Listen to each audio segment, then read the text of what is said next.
Hey, Shalom. Here we are. This is Rosh Hashanah, day number 1. So we are going to be going through the readings for Rosh Hashanah, starting with Genesis chapter 21, verse 1. All right, now I will be going a bit quicker pace with this, and I won't be explaining a whole lot of grammar. If there's something that I think might be kind of difficult, I'll mention it. So let's just go ahead and get started. You can just listen or you can watch along if you like. I'll be moving the cursor to match where we are. Okay, so from today's readings. Vadonai pakad et Sarah. Then Hashem pakad, this word has many meanings. Very often it's to visit with a hostile intent, right? But in this case, it's obviously not hostile. So he visited Sarah. It can also kind of have the idea of he appointed her, right? Though traditionally we translate visited. Ka asher amar, according to how he said he would. So let's start over. Vadonai pakad et Sarah ka asher amar vayas. Yeah, so I made a mistake here. This should have been Vadonai pakad et Sarah ka asher amar, and then vayas Adonai leSarah ka asher diber. Vayas from the verb asa, and he did, and Adonai did, to Sarah, ka asher, according to how diber, he had promised. Literally, he spoke, but I think promised makes sense in this context, and diber can be a bit more forceful like that sometimes. Vatahar vatelid Sarah leAvraham, and she became pregnant. Vatelid, and birthed Sarah leAvraham, for Abraham, a bane, a son. Liz Kunaiv, for the Zekunim, which is old age of Ive, of him, and for his old age. La Moed, for an appointed season, an appointed time. Asher diberoto Elohim, which God had promised to him, or literally had diber, had spoken to him. Now the Moed, which it leads up to, is actually the binding of Isaac, which we will be reading about tomorrow. So his birth being supernatural is going to have a lot of interesting things. I'm going to stop myself from talking too much so we can get through the readings here. All right? Okay. Avraham et Shem beno hanolad lo asher yolada lo Sarah Yitzchak. Avraham, then Abraham called et Shem beno, the name of his son, hanolad, who had been born. This is a Nifal passive from Yalad, lo, to him. Asher yaleda lo, whom she had born for him, Sarah, so whom Sarah had born for him, Yitzchak. Verse 4. Vayamar Avraham et Yitzchak beno ben Shemonat Yamim. Then Abraham circumcised at Yitzchak, his son. Sorry, I should have read the Hebrew first. Beno, his son, ben Shemonat Yamim, when he was 8 days old. Literally, the son of 8 of days. Ka'asher tziva oto Elohim, according to how commanded him God. Verse 5. Avraham ben me'at shana. Now Abraham was 100 years old, literally a ben, a son of me'ah, 100 of shana, of year. V'hivaled lo et Yitzchak beno. So this is a nifal here, a nifal infinitive. So the bait means when. When was born lo for him, et Yitzchak beno, his son. Okay. Verse 6. Vatomer Sarah tzachok asali Elohim. And Sarah said, tzachok, a laughter or laughing, rasali, Elohim, God has made for me, or of me.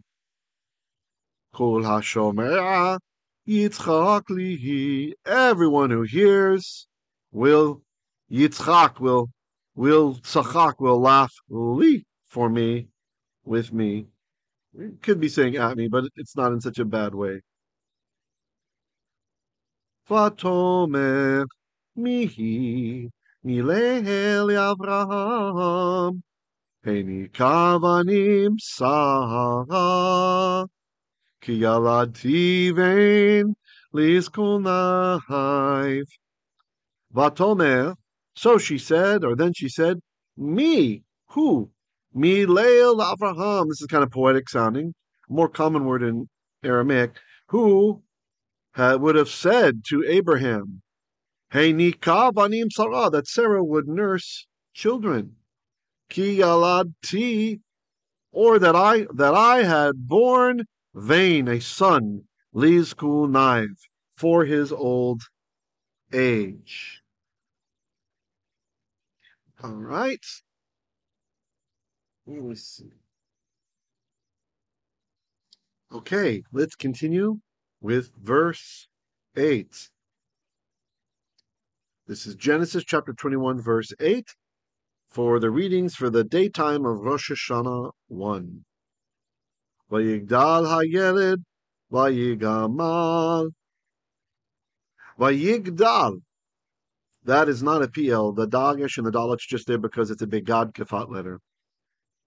Hayeled, the boy. Now the boy grew. Literally, he became great. He became big. Vayigamal. And he was nursed. This is a nifal. Notice there's a dagesh in the gimel. Vayin gamal became vayigamal. And he was nursed.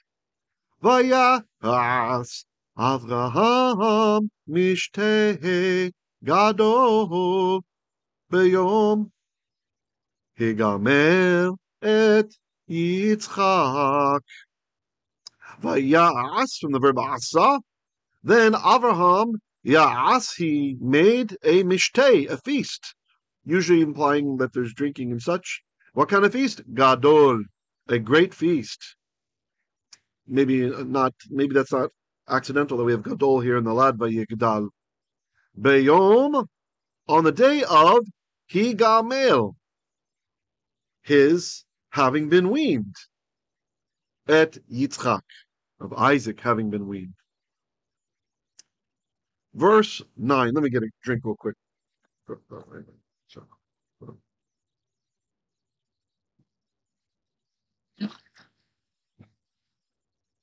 All right. Vatere Sarah et ben Hagar hamitzrit asher yaleda leAvraham metzachek. Vatere, this is from the verb ra'ah. The hey has gone away, so it's to see. The tav is because she. It could mean you will see, but it's she will see. Vatere Sarah. But Sarah noticed, I'm going to say instead of saw, et ben Hagar, the son of Hagar, hamitzrit, the Egyptianess, asher yalada, whom had born leAvraham, to Abraham, metzachek, he was laughing. The son was laughing. Although there are different rabbinical understandings of this, this is the same word that's used when a man is playful with his wife in a sexual way. So there are some. There is a tradition that he abused Yitzchak. There's other traditions that it was just mocking because he thought he had the birthright and such, which would have been correct according to the Lipat Ishtar, kind of the common law of the areas in those days. Okay, verse 10. Sorry, I'm trying not to comment too much. Vatomer leAvraham garesh ha'ama hazot ve'et bana. Vatomer leAvraham. So she said to Abraham, garesh, drive out. This is an imperative. Same word that's used for driving stock animals and such. ha'ama hazot, this mommy servant. Notice she uses the term amma instead of shivcha, a couple different words for servants. Shivcha generally is used for a servant, a female house servant who is a virgin, who is just told what to do by the women folk of the house and generally not to be alone in a room with a man. Whereas an amma, it's from the root aleph mem, which means mother, and this is like a mommy servant. This is typically when a servant had been given to a man in the household to make babies. She's like, so you can see it's from the root mommy. Oftentimes this distinction is lost. Now, some of you, I've been sharing the major distinctions between words, and sometimes someone will make a comment usually someone I've never heard of before. No, someone who never comments. Like, aha! What about this verse where it means this? You need to understand, biblical Hebrew is kind of a way to group together a bunch of dialects that span the course of an eon, 1,000 years, over a period of 1,000 years. The Hebrew Bible was written, the Tanakh, right? The so-called Hebrew scriptures of the so-called Old Testament. So yes, there will sometimes be exceptions because you have different authors, you have different dialects, the language changes over time. So when I share something to you like this, it doesn't mean that every single time Shivcha and Alma are going to have this particular nuance. There will be times where the nuance isn't really there, right? There's times where an Alma is called a Shivcha and a Shivcha is called an Alma. So actually more often the other way, the first one, where Shivcha might be called, an Alma might be called a Shivcha. But in general, this is the distinction between those two words, okay? So hopefully that will save some of you from thinking you've got a gotcha moment.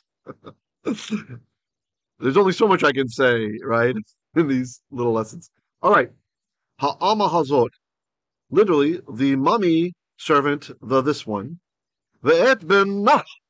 And the son of her son. Ki lo Yirash ben ha'ama hazot. Arim beni, Arim Yitzchak. Okay.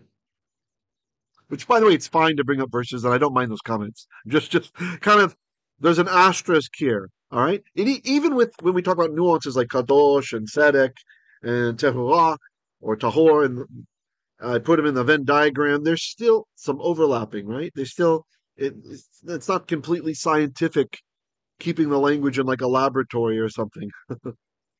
I had a comment a year ago, someone asking about pure Hebrew, and they're kind of trying to argue that Israelis are not the actual descendants of Jacob, right?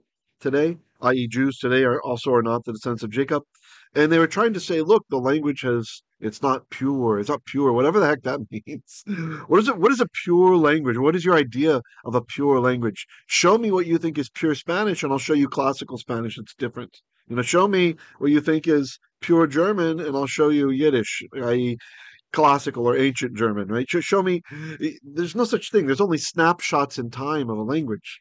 And usually when folks have this concept of the purity of Hebrew, like pure Hebrew, it betrays a lack of understanding of Hebrew, that they really haven't gotten to the point to really, really even past the basics, right? So don't worry about things like that. Language, Hebrew borrows words from Egyptian, it borrows from Akkadian, it borrows from Ugaritic. There's all kinds of borrowing that happens, and there's loan words, and so there's just different phases of the language and dialect. So be comfortable with that.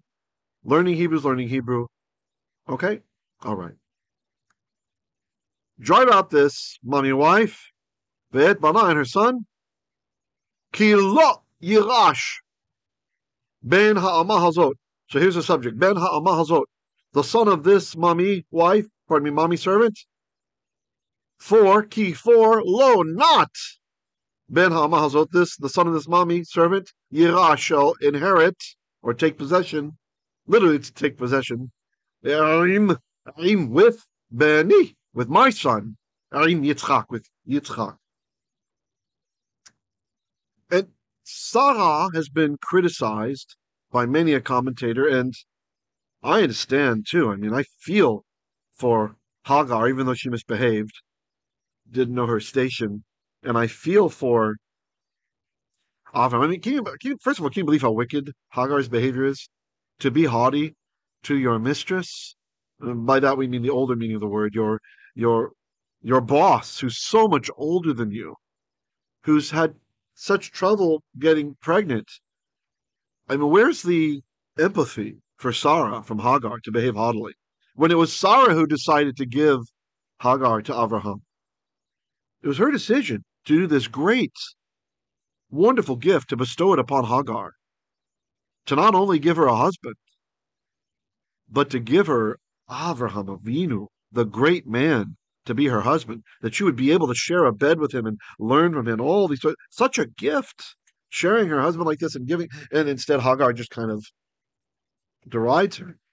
And in Sarah's defense, and I have a hard time with it as well, it does bother me what happens in this episode, but in Sarah's defense, we learn that the social and cultural milieu of the time,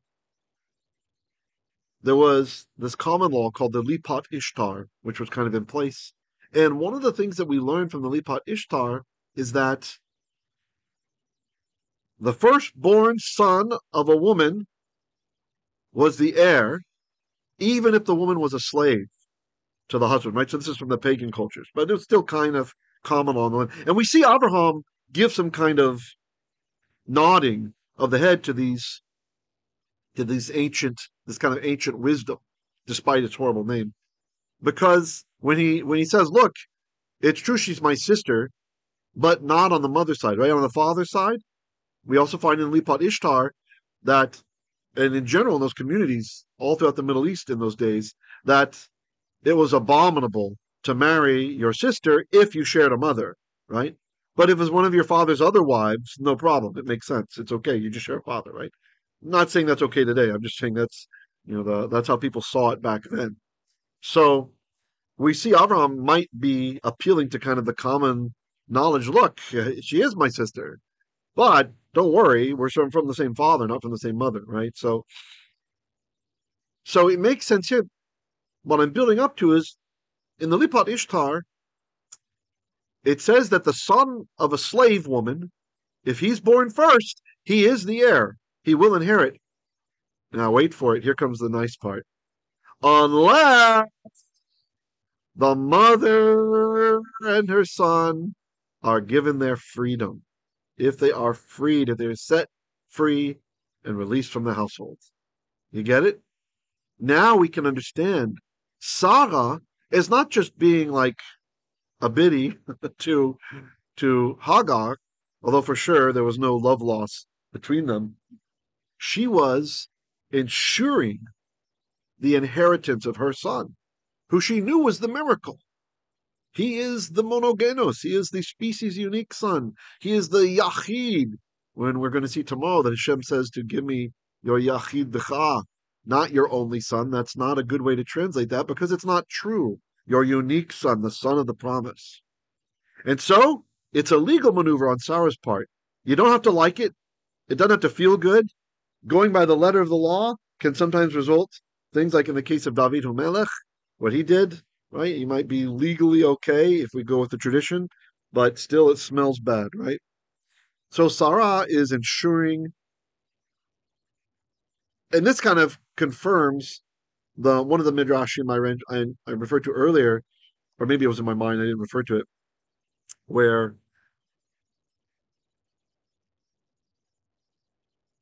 Hagar's son, Yishmael, the mitzachek up at the end of verse 9, he's actually mocking, he's laughing about all the big deal about the feast because of the higamel of Yitzchak, the weaning of Yitzchak. He's thinking, I'm the firstborn. What's the big deal? And so that midrash kind of seems to make some sense when we understand Sarah as maneuvering to ensure legally that Hagar will be set free from being an amma, from being a mommy servant or a mommy slave, if you want to call it that, and that her son will be set free with her. So they're both free. They're not servants, they're not slaves. And that means, according to Lipat Ishtar, that her son will be the next in line. Okay, continuing on, verse 11. Vayera hadavar me'od be'einei Avraham. So, ra, you probably recognize this. This is from the verb ra, resh ein, and it's where we get the noun ra, like evil or bad. So, yera, hadavar, the noun is hadavar. So the matter was bad or evil, me'od, exceedingly, be'einei Avraham, in Abraham's sight, in the eyes of Abraham, literally. Al odot benoho, concerning, it really says over or concerning, because of his son, meaning Ishmael. Okay. Verse 12. Vayomer Elohim El Avraham Ayera Be'ainecha Al Hana Ve'al Ho Asher Tomar Elecha Sarah Shema Bekola Ki Yitzchak Yikare Lecha Zara. Hey, that's a long verse. Vayomer Elohim. Then God said, El unto Avraham, Al Yera, let it not be bad, Be'ainecha, in your eyes, in your sight. Al Hana'ar, concerning the lad. Literally over the lad, right? That's how Hebrew says concerning. Ve'al Amatecha, and concerning your maidservant. Or your mommy wife, right? Or your mommy servant, rather. Kol asher tomar elecha Sarah, everything which she said. Notice we have an imperfect here, right? Not what she will say, but what she said, what she has been saying. So this kind of implies that this was going on for a while, maybe some nagging that the text doesn't capture. The fact that an imperfect form of the verb is using it usually is going to express a long process, right? Elecha unto you, Sarah, Shema. Here's the imperative. Listen, bekolah, into her voice, which is a Hebrew idiom meaning, oh, hearken to her. Literally obey her. Ki Yitzchak, because it is by Yitzchak, Yikare, this is a nifal, it used to be Yin Kare, now we have the Dagish and the Kof. Yikare shall be called Lecha, for you, Zara. This is from the word, usually, if you look in a lexicon, it's Zera, and it became Zara because of the Siluk here. Okay, let me just read you the next verses. All right, here we are with verse 13. Genesis chapter 21, verse 13. Ve'gamet ben ha'ama legoy ashimenu ki za'acha Right. Ve'gam et ben ha'ama. Notice there's special emphasis here because we have the et before the verb. Whenever you have the et marking the definite direct object coming before the verb, if it's not answering a question or not poetic, then it's expressing emphasis, right? And even in poetry, it can also be expressing emphasis. Vegam, and also, et ben ha'ama, the son of the mummy servant, legoy, for a nation, al simenu, I will appoint him, or I will set him, place him. Ki za'acha, for your seed is, who is he? Verse 14. Vayashkem Avraham baboker, vayikach lechem, vayashkem.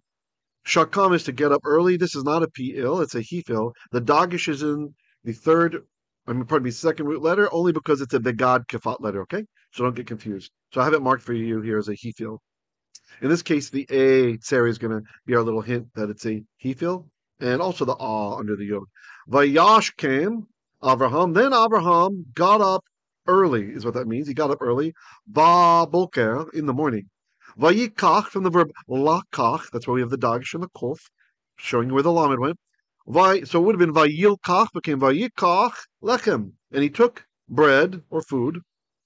Vechemat mayim. And a chema, and like a wine skin, like a skin of water. Vayitain el Hagar, and he gave it to Hagar.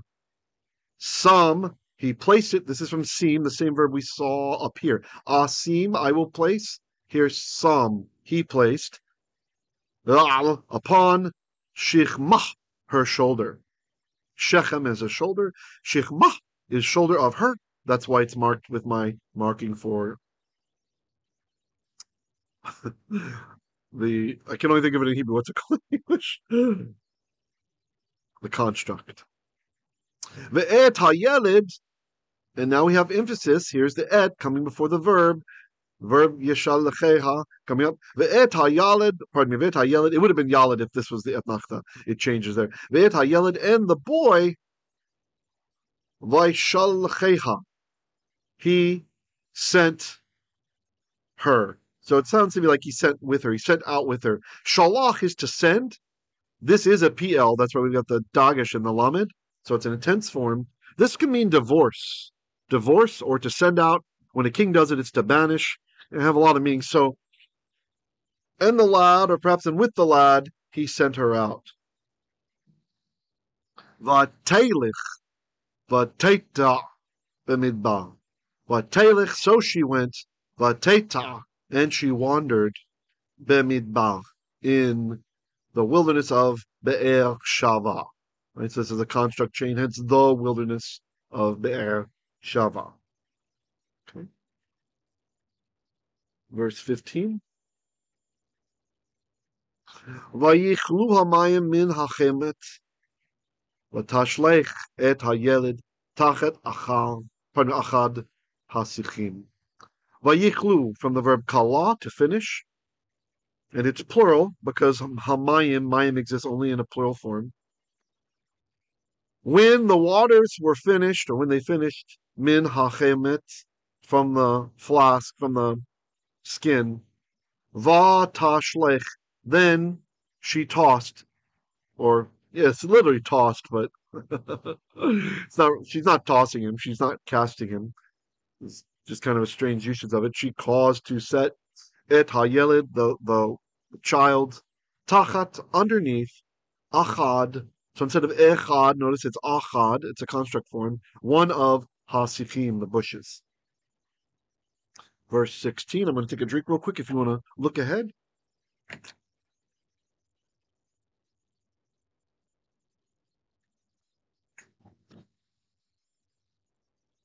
V'teilech v'teishiv lah mineged hachek kim tav chavi keshet ki amera al eche b'mot hayaled v'teishiv mineged v'tisa et kolah v'tevek. Okay.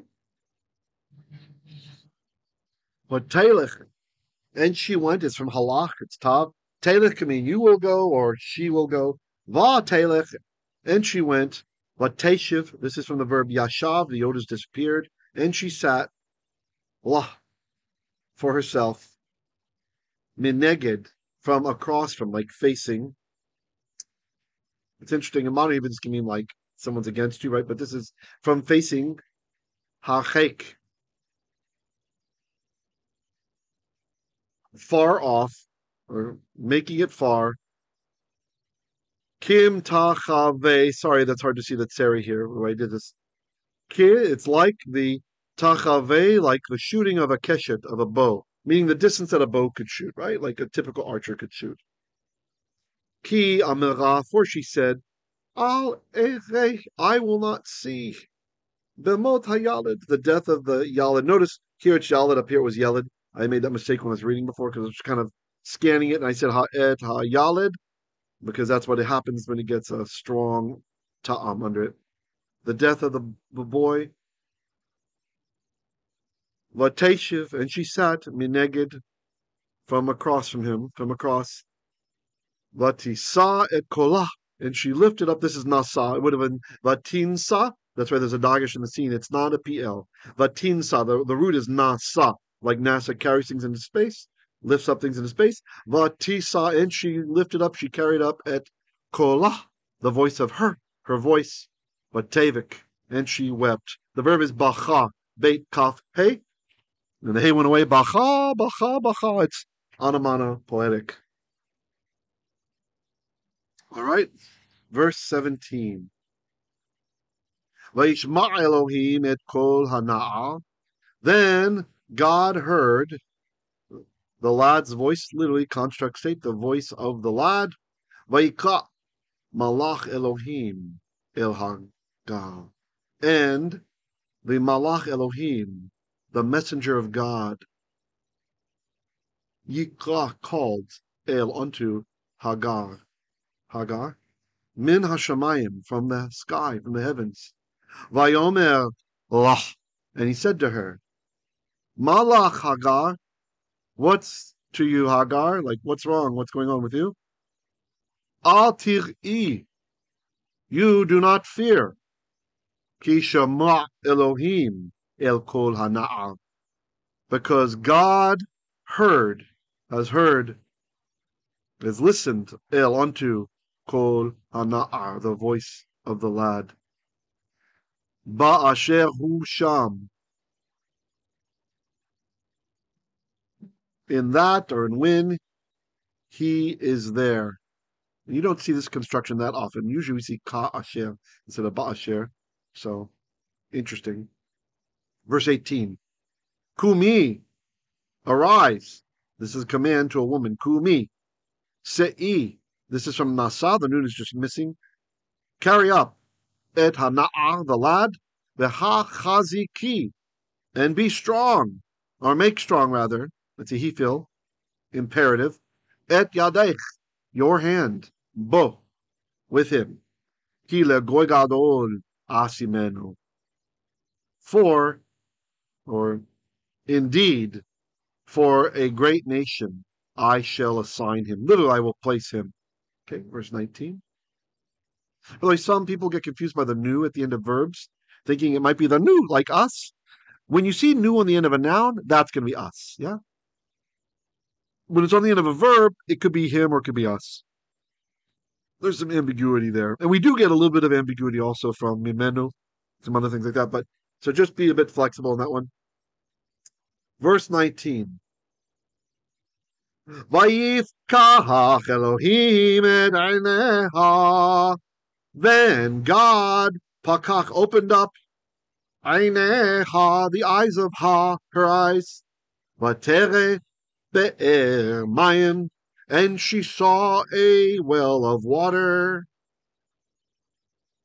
Vateled, vatemalehe, et hachem et mayim, vatashk et hana. And she went, and she filled up the chemet, the skin of mayim, of water, vateshk, and this is a hefel, she caused to drink, she gave to drink. This can mean to irrigate if it's for a plant, you cause the plant to drink, or animals. Et hana'ah, the lad. Verse 20. Vayhi Elohim et hana'ah vayigdal. Now, God was with the lad, and he grew, or he became great. Vayeshev bamidbar, and he dwelt, literally sat, in the wilderness. Vayhi roveka kashat. Usually this word is keshet, like up in the previous slide we had the shooting of a bow of a keshet, but here because the saluk it changed to kashat. Okay. Vayhi, and he was, or he became a roveka kashat. A shooter of a bow is literally what that says. A bowman. He became a bowman. Verse 21. Vayeshiv b'midbar Paran, and he lived in the wilderness of Paran. Vatikach lo imo isha me'eretz Mitzrayim, and she took for him imo, his mother, an isha, woman, may from Eretz Mitzrayim, the land of Egypt. And then here we have pei. This is showing there's a large white space in the scroll here. There's a big, so that's kind of the end of a section. But the readings for today, they do continue, so let's keep going. Okay. Vayhi ba'et hahu vayomer Avimelech ufichol sar tzevaot el Avraham lemor Vayhi ba'et hahi. So it was at that time. Vayomer Avimelech ufichol, that Avimelech and Fichol, Sar Tzevaot, the general of his army, literally the captain or the prince of his army, Yomer, he said, El Avraham, unto Abraham, Lemor, saying, Elohim, Aimecha, Bechol asher ata oseh. God is with you, Bechol asher ata oseh, in everything which you do. Verse 23. Ve'ata hishave'aha lihi ve'elohim heina im tishkoho lihi olenini olenechdi. Okay, let's stop here at the nachta. Ve'ata, so now, hishave'ah,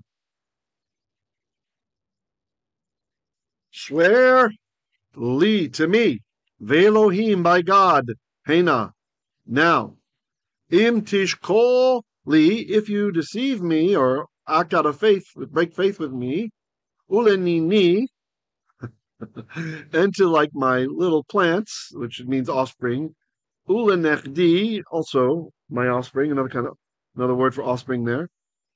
Kal chesed, according to the loyalty, asher asiti, which I have done, arimecha, with you, or the kindness which I have done with you. Ta, say that you will do imadi, with me, ve'im haaretz, and with the land, asher garta ba, where you have sojourned. This is an older spelling for garta, having the hand there, ba, in it. So to be more specific, my little shoots is nini, and nechti, it's like progeny, but it also has like a plant etymology. Verse 24.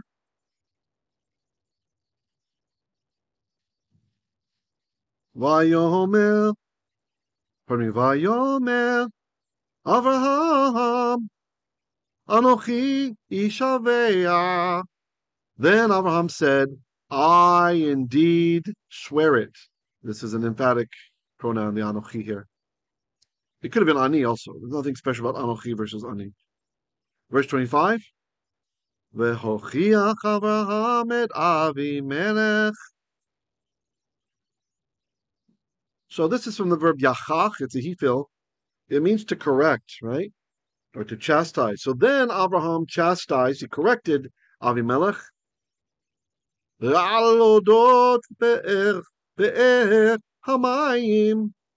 Concerning the issue of a well of water, or a spring of water.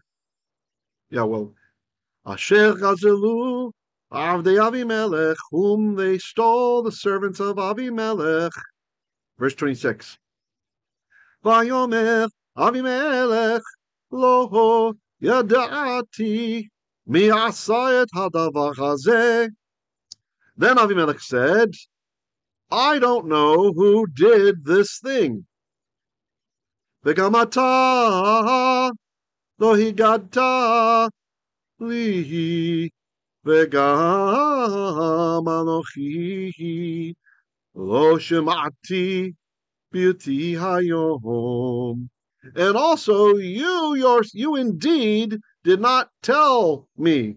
So this Hagad, it's a hefil from Nagad, like we get the Hagad is from this to relate. And the ta is you and the ata is you again, so it's another emphatic pronoun. So indeed you did not tell me, or you yourself did not tell me. Vegam, and also I myself, I'm saying myself because Anochi, and we have Shemati, so it's Anochi, literally, I, lo, not Shemati, I didn't hear. So you got two I, so, and even I didn't hear Bilti until Hayom, today. Like, Bilti is really like not, literally not, or without today.